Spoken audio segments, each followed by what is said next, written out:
की घड़ी के तुम गुहार दो। आन बान शान या की जान का खुदा ने आज एक धनुष के बाण पे उतार दो। आरंभ है प्रचंड बोले मस्तकों के झुंडे, जे जंग की घड़ी के तुम गुहार दो। आन बान शान या की जान का खुदा ने आज एक धनुष के बाण पे उतार दो। कृष्ण की पुकार है भागवत का सार है कि युद्ध ही तो वीर का प्रमाण है। कौरवों की भीड़ हो या पांडवों का नीड़ हो, जो लड़ सका है वो ही तो महान है। आरंभ है प्रचंड बोल मस्तकों के झुंडे, जंग की घड़ी के तुम गुहार दो। आन बान शान या की जान का खुदा ने आज एक धनुष के बाण पे उतार दो। आदर व सम्मान के योग्य यहाँ पर उपस्थित सभी अध्यापक गण, निर्णायक मंडल एवं मेरे प्यारे सहपाठियों, आप सभी को मेरा नमस्कार। मैं सिमरन कक्षा छठी की छात्रा आज आप सभी के सामने एक गीता जयंती पर एक भाषण के साथ उपस्थित हूँ। आशा है कि आप उसे ध्यानपूर्वक सुनेंगे। हिंदू धर्म के सबसे बड़े ग्रंथ के जन्म दिवस पर हम गीता जयंती का ये पर्व मनाते हैं। यह ग्रंथ सबसे बड़ा और सबसे पवित्र ग्रंथ माना जाता है। गीता में जब अर्जुन ने अपने संगों को अपने सामने देखकर युद्ध लड़ने से इनकार कर दिया था, तब स्वयं भगवान श्री कृष्ण ने उन्हें गीता का उपदेश दिया और उन्हें समझाया कि मनुष्य के धर्म कर्म का समावेश होता है। अब गीता का जन्म कब, कहाँ और कैसे हुआ? गीता का जन्म कुरुक्षेत्र के युद्ध के मैदान में हुआ। गीता को जन्म स्वयं भगवान श्री कृष्ण ने दिया। ये कहा जाता है कि कलयुग के प्रारंभ के 30 वर्षों पूर्व गीता का जन्म हुआ था।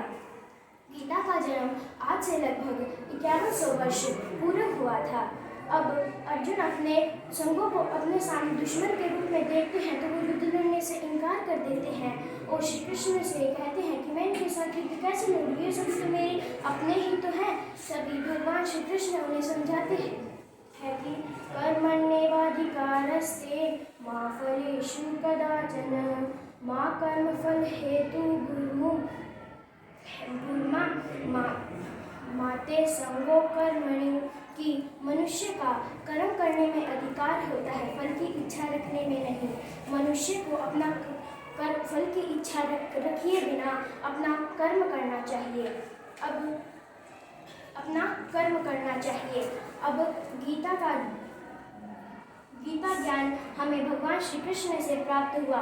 जब दुर्योधन ने भगवान श्री कृष्ण की पूरी नारायणी सेना मांग ली और श्री कृष्ण अर्जुन से बोले, अब जीत हार निश्चित है तेरी, क्यों हो रहा है उदास?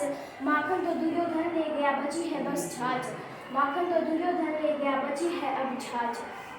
तभी अर्जुन भगवान श्री कृष्ण से कहते हैं कि जीत निश्चित है मेरी, क्यों हूँ मैं उदास? जीत निश्चित है मेरी, क्यों हूँ मैं उदास? माखन का मैं क्या करूँ जो माखन चोर है मेरे पास? माखन का मैं क्या करूँ जो माखन चोर है मेरे पास?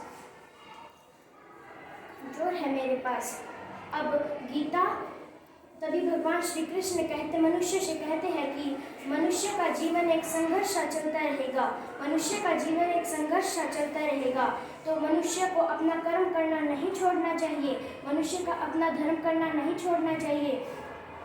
मनुष्य का जीवन एक संघर्ष सा चलता रहेगा, उसे कर्म और धर्म का साथ नहीं छोड़ना चाहिए। तभी भगवान श्री कृष्ण बोले, जिंदगी एक संघर्ष ही चलती रहेगी, पर तू जिंदगी में कभी उदास मत होना। जिंदगी एक संघर्ष ही चलती रहेगी, पर तू जिंदगी में कभी उदास मत होना। और तभी बिन जले भभूति नहीं, बिन जले अनुभूति नहीं। कोई जलता पद चुनो जो पद चिन्ह बनाता है, कोई जलता पद चुनो जो पद चिन्ह बनाता है। जो रचता है इतिहास जग में वही पूजा जाता है, जग में वही पूजा जाता है। श्रीमद् भगवत गीता। अब कुछ लोग कहते हैं कि श्रीमद् भगवत गीता क्या है, तो उसका जवाब यह है कि श्रीमद् भगवत गीता एक ग्रंथ है जो अपने आप में अपितु मनुष्य के जीवन का, गीता ग्रंथ में मनुष्य के जीवन का आधार छिपा हुआ है। अब लाल कपड़े में गीता को घर लाने से कोई व्यक्ति महान नहीं बन जाता। अगर कोई आपसे ये पूछे कि क्या आपके जीवन में गीता का ज्ञान है, तो आप कहेंगे नहीं, हमारे जीवन में नहीं है गीता का ज्ञान। तो गीता जयंती मनाने का यही उद्देश्य है कि प्रत्येक मनुष्य के मन में गीता का ज्ञान होना चाहिए। प्रत्येक मनुष्य के जीवन में गीता का ज्ञान होना चाहिए। इसी के साथ धन्यवाद। 5 से ऊपर मैं वो करने लगी 5 मिनट 5 सेकंड करता हूँ।